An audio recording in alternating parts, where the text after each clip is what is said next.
Ever wonder what 30 grams of pot looks like? Well, this sandwich baggie is pretty close. So this is the legal amount that you'll be allowed to possess starting October 17th.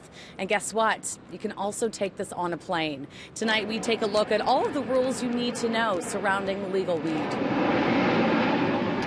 Okay, so I have my 30 grams of pot here. Clearly, it's the good stuff. Come legalization, I can put this in my bag and walk into, let's say, Pearson Airport. Yes, if you're traveling domestically.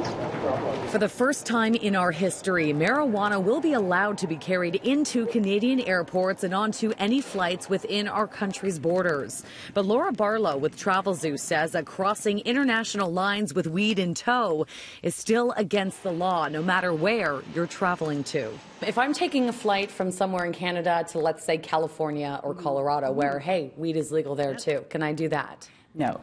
Traveling beyond Canada's borders with cannabis is illegal now. Even to a legal jurisdiction? Exactly, and it will remain illegal even after October 17th. Won't the dogs sniff me out? How are they going to make that separation and deal with security? Yeah, great question. The Canadian Air Transport Safety Authority is working that out right now. You know, how that works out in the security line is yet to be seen. Should be available within the coming days.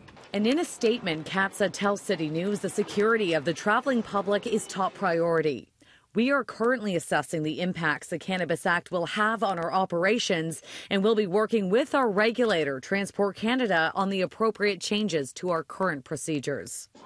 And Barlow says when it comes to security lines and border crossings, cannabis-using Canadians shouldn't flaunt their marijuana freedom. You're saying don't give the border agents a reason to ask you about it. Exactly, exactly. Don't pull up to the border in a car that smells of pot.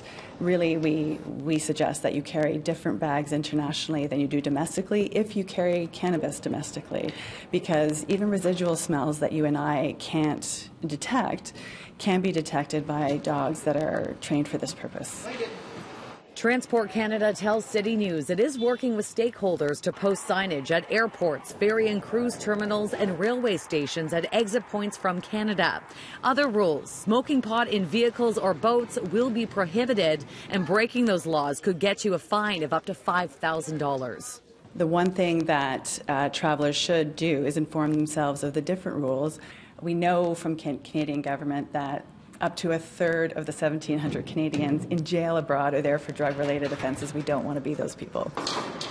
For a full rundown of all of these rules, head to our website, citynews.ca.